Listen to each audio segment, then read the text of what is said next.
Hello everyone, and I hope you all are doing well. Welcome to another Exchange22 preview. In this preview, we are going to be covering the BBL first game, and here I'll look at not only this game, there'll be a giveaway at the end of this video, so stay tuned for that. There's the leaderboard and there's the series wise trading. So let's look at it one by one. So first up, let's look at what is the leaderboard on offer for you in this series. This is the Australian T20 League, and it's going to go on from December 13 till Feb 4th. And here you can see the prizes on your screen that are going to be there for this T20 leaderboard, and this is valid on Multibagger only, not on buy and sell. And on that note, let's look at what the terms and conditions are for this leaderboard. So first up, the TDS amount that is deducted in Multibagger, you will get that back as TDS refund. So yes, that tax amount will come back to you. And secondly, the points that will be counted through Multibagger and Premium Multibagger are of the winnings that are more than the invested amount and not equal or lesser. So for example, if you invested 5,000 in the game and you got back 6,000, a total of 6,000 points will be credited to you on the leaderboard. But in the same case, if you invested 5,000 and you got back only 499, in that case not even 1 point would be counted. Even if you got 5,000, you would not have any points counted. So basically your winnings should be more than your investment for the points to be counted in the leaderboard. So keep that in mind.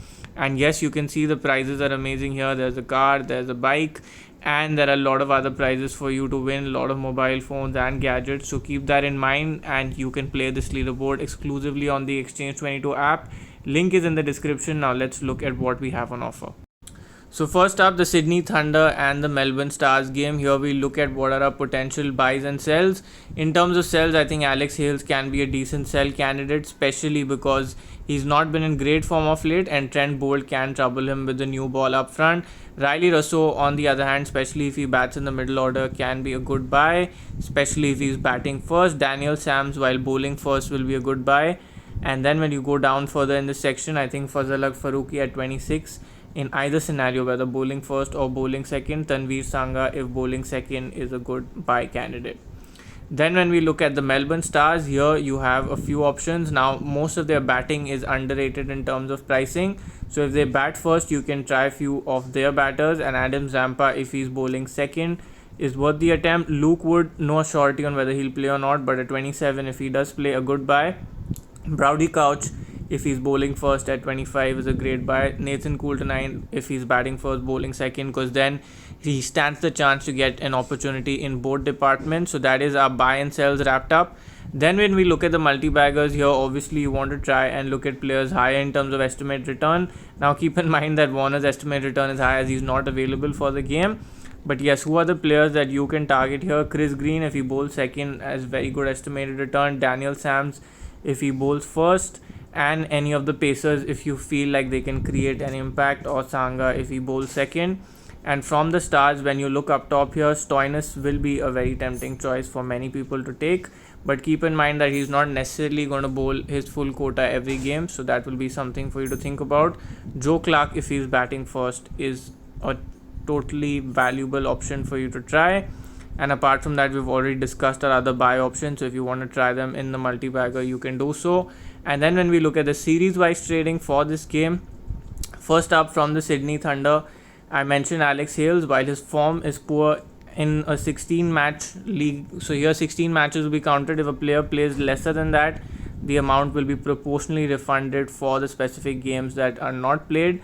So I think in that proportion, I think Alex Hales is a good buy, especially because he's also going to take a lot of catches at long off and long on. Apart from that, Nathan McAndrew played a decent role for them last year, and he's also potential of contributing a little bit with the bat.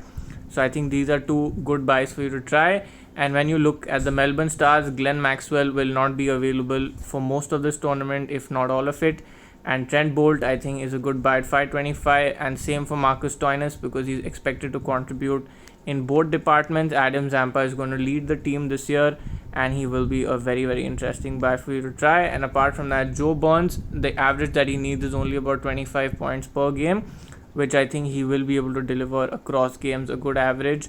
So I think these are my two buys for these two specific teams. Apart from that, I'll keep coming up with more previews for you to watch out for. And your giveaway question for this specific game is from the Stars versus the Thunder game. Who is going to be the multi-bagger? Simply comment below with your Exchange22 fantasy name and with the specific player who you think is going to be that candidate, and you will get some surprise cash in your unutilized section. And that is if you have registered with my sign up link. Thank you so much for tuning in and have a great game.